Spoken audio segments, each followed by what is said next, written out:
Je retiens donc cette mention de rattachement à la qualité et effectivement d'action continue, puisque la qualité, c'est l'action continue, on y revient, c'est le Plan, Do, Check, Act.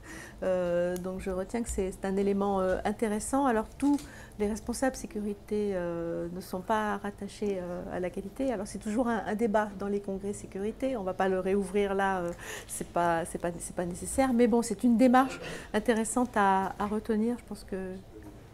Donc, c'est plus un débat, d'accord. Ça veut dire que tout le monde est d'accord sur le fait qu'il faut le rattacher à la sécurité, voilà, à la qualité. Là, d'accord, pas d'accord. Maintenant, c'est 3 ministres qui sont mis d'accord pour signer un document qui devrait sortir demain ou après-demain.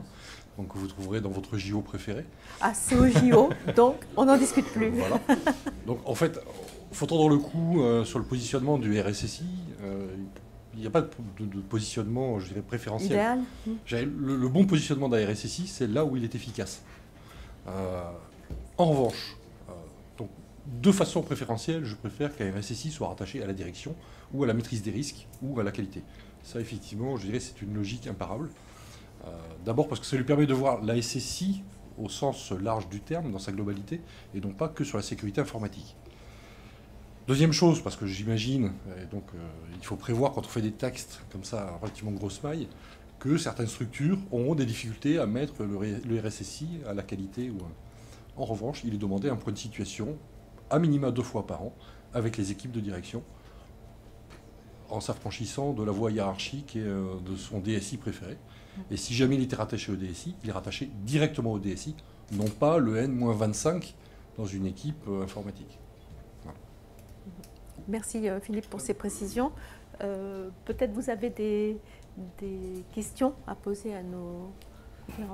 Oui, j'ai une petite question pour messieurs Baloué et puis accessoirement messieurs Laudneau. Par rapport au dernier slide qui était diffusé sur la crue parisienne, est-ce que les autorités nationales sont saisies et travaillent là-dessus? Comment ça se passe?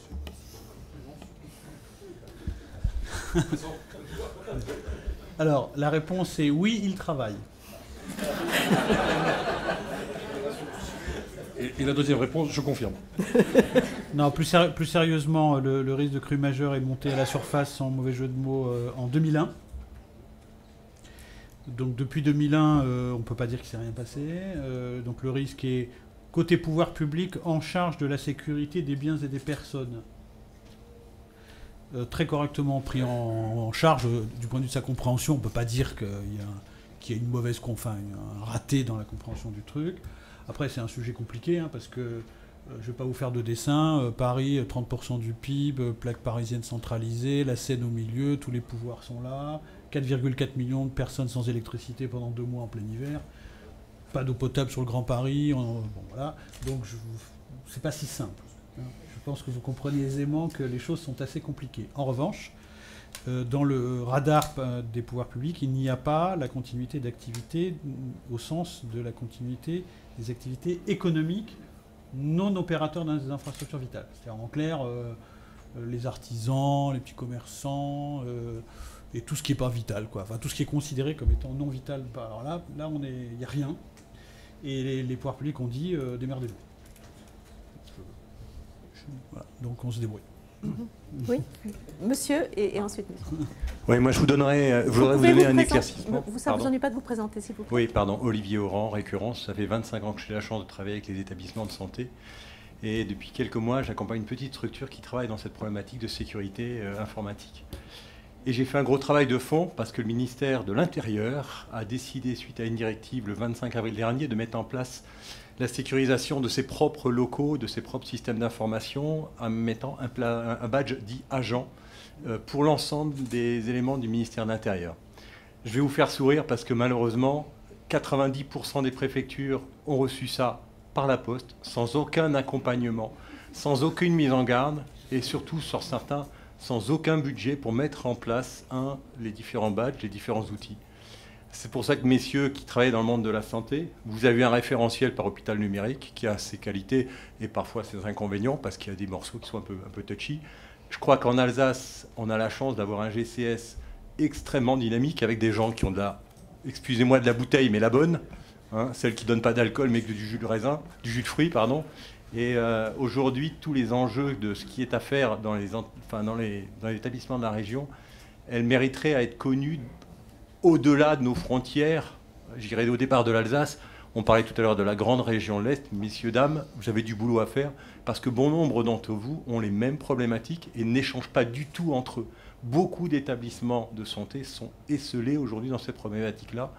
Donc je sais que vous avez déjà remonté les manches, mais vous pouvez les faire et puis prendre vos bâtons de pèlerin pour aller un petit peu plus loin que l'Alsace, la Lorraine, voire encore plus loin. Oui, mais n'allez pas dans les préfectures, hein. C'est bon, ils ne savent pas faire. Vous aurez encore à partager vos expériences, je pense. Monsieur, vous aviez une... Et puis madame. Guy Léonard, responsable informatique à l'hôpital de Saverne. Je voudrais juste rebondir sur Paris. Vous dites que le gouvernement, entre guillemets, garantit la continuité des grandes infrastructures. Enfin, à peu près. J'ai juste une question pour les 4 millions d'habitants qui n'auront pas d'eau potable. La nourriture, ils vous ont prévu quand même de les nourrir ? Malheureusement, on n'a pas le temps d'ouvrir le sujet là, parce que là, il me faut 3 jours. Il n'y a pas 3 minutes. Donc, dans la population sans eau potable, c'est pas 3, c'est 6 millions, peut-être. Sans eau potable, c'est-à-dire qu'il y a de l'eau du robinet, vous ne pouvez pas la boire. Donc, comment ça se passe pour la nourriture ? Je crois qu'il y a un Rungis Nord qui est installé à Paris-Nord-Villepinte, de tête. Puisqu'il y a le Rungis est au sud et qu'on ne peut plus passer, donc il faut un deuxième Rungis au nord. Enfin bon, voilà. Mais j'ai pas tout en tête, c'est très compliqué. Alors si vous voulez vraiment pas dormir le soir en me détestant, je vous invite à vous rendre sur le site maîtrisedescrises.com et vous avez un podcast de 1h50 où j'explique toutes les horreurs du scénario. Avec, je crois que vous l'avez vous-même écouté dans votre ministère et apparemment tout le monde, plus personne ne dort, c'est ça ? C'est leur problème, voilà. Donc non, le sujet est excessivement compliqué. Il faut se mettre à la place des pouvoirs publics. Je veux dire, 76 établissements de santé à sortir en moins de 2 jours. En moins de 2 jours de la plaque parisienne, c'est un travail de titan. De titan. Et donc, ils sont confrontés à ça. Il vaudrait mieux que ça déborde pas. Voilà, pour tout vous dire. Et même plus vicieux que ça, il vaudrait mieux qu'il y ait une 6 mètres. Parce qu'une inondation de 6 mètres, c'est une inondation qui monte, qui fout la trouille à tout le monde, mais qui ne fait pas de dégâts. 6 mètres. Pas 6 mètres 50. 6 mètres 50, c'est l'horreur. Mais 6 mètres. Et là, je pense que tout le monde adoptera une démarche risque qu'on peut transposer dans d'autres secteurs. Vous voyez, c'est le gros pépin, mais ouf, voilà. Bon. Et donc, je pense que le schmilblick avancera dans des conditions tout à fait agréables, mais à condition que ça s'arrête juste à 6 mètres. Madame et ensuite monsieur. Oui.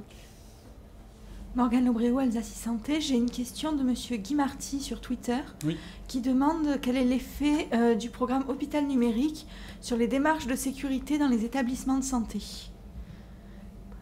Alors, Philippe, un effet, un indicateur chiffré, les deux Philippe indicateur chiffré, je donne un... Oui, attends, tu peux peut-être... C'est difficile de répondre en peu de mots à cette question. On n'a pas nos données sous les mains.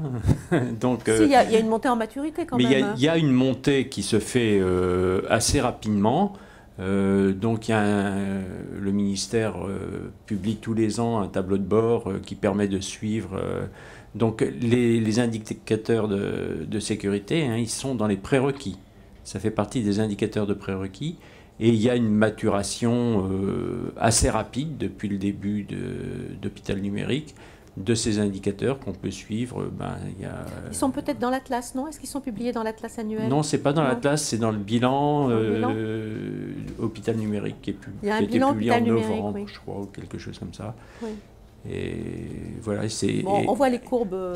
Alors, c'est malgré tout, il faut le dire, du déclaratif, c'est-à-dire que on se fonde sur ce qui est déclaré par les établissements dans la base de données OSIS, Observatoire des systèmes d'information de santé, sachant qu'il y a quelques vérifications qui sont progressivement mises en place par les ARS.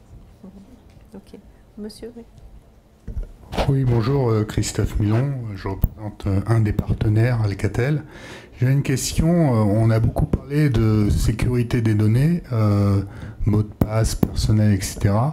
On a très peu évoqué le patient lui-même vis-à-vis de ces données. Aujourd'hui, il y a de plus en plus d'outils sur les smartphones qui sont gratuits, qui permettent à chaque patient de prendre un certain nombre de données. On parle d'ouverture, hein, ce matin on parlait de hacking, etc. Quid de l'apport de ces nouvelles fonctionnalités, de ces nouveaux outils dans la constitution des données et surtout dans la sécurisation des données? On parlait de confiance. Quand c'est une donnée de santé, quand on se prend l'attention à 3 heures de l'après-midi ou allongé, c'est pas la même chose. Donc est-ce que c'est des choses sur lesquelles les établissements travaillent ou voilà?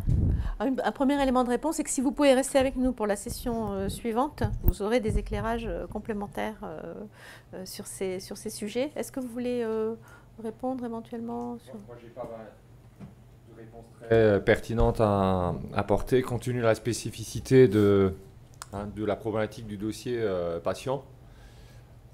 Je n'ai pas eu l'occasion de le préciser tout à l'heure. Il y a une hypersensibilité, si vous voulez.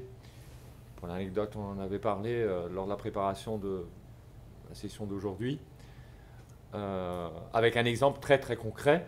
Donc avant l'arrivée de Mathieu Lederman, Dominique le sait, à l'occasion d'une évolution logicielle du dossier informatisé du patient. Donc on s'est rendu compte que par un phénomène de traçabilité, bris de glace, etc., repéré, donc il se trouve qu'il y avait une infirmière qui avait été voir le dossier patient de sa mère. La fille infirmière qui regarde le dossier patient de sa mère. Donc le principe de base, c'est évidemment que seul peut accéder au dossier informatisé du patient celui qui prend en charge le patient, qu'il soit médecin, infirmier, psychologue, parce qu'il y a beaucoup d'intervenants, on travaille beaucoup en équipe en psychiatrie, il n'y a pas que le médecin. Et donc, on a fait un exemple quelque part, donc avec une complicité d'un collègue qui était d'ailleurs membre du comité technique d'établissement, donc à titre syndical, etc., et on les a sanctionnés. Donc c'était une sanction pour l'exemple quelque part, en disant voilà, on n'a pas le droit de faire n'importe quoi. Parce qu'il y a des données hypersensibles, alors qui ne sont pas médicales stricto sensu, si vous voulez, mais qui le sont quand même, parce qu'il y a souvent des histoires familiales, vous savez, qui peuvent remonter, etc. Et personne n'a le droit d'accéder si ça n'est pas dans l'intérêt du patient. Alors, la problématique qu'on a en psychiatrie, même s'il y a une logique de sectorisation, dès lors que vous habitez tel endroit, vous relevez de tel ou tel secteur de psychiatrie, prise en charge par telle ou telle équipe. Donc ça, c'est l'assurance que vous avez d'avoir le service au moins minimum, si vous voulez, mais ça ne vous empêche pas d'aller où vous souhaitez, dans l'absolu. C'est heureux, c'est heureux. Et donc, on a souvent cette problématique liée au nomadisme médical, quelque part, donc pour faire en sorte qu'on puisse avoir la continuité de la prise en charge, et si possible, basée sur un dossier médical qui soit suffisamment partagé pour qu'on ne refasse pas la batterie des examens, des diagnostics, avec la part relative des diagnostics, parce que ce matin, le docteur disait on n'est pas dans une science dure, exacte, donc c'est une science médicale et en psychiatrie en particulier. Donc c'est là où il faut rechercher l'optimum, si vous voulez, dans le partage de l'information, mais quand même dans la garantie des informations que chaque individu a le droit de maintenir, de faire préserver. Et c'est toute la discussion par rapport à quelque chose qui a du mal à prendre en psychiatrie, du dossier patient du DMP, voilà, merci. Pourtant, je n'ai pas bu. Du DMP, parce que, si vous voulez, donc, il y a le côté intéressant, si vous voulez, de pouvoir disposer des informations nécessaires pour la meilleure prise en charge possible du patient, notamment lorsqu'il peut y avoir des risques vitaux qui ne sont pas que secondaires, mais qui sont consubstantiels au type de traitement, surtout s'il est au long cours, du patient, mais avec le handicap, si vous voulez, de cette stigmatisation des maladies psychiques qui font que le patient et ou la famille, voire toutes les équipes traitantes, donc à commencer par les psychiatres, mais pas que, donc sont relativement regardants en disant voilà, on ne veut pas qu'il y ait trop de données qui figurent dans ce dossier parce qu'il y a des choses qui sont du domaine de l'intime, etc., et qui n'ont pas à être divulguées, etc., etc.,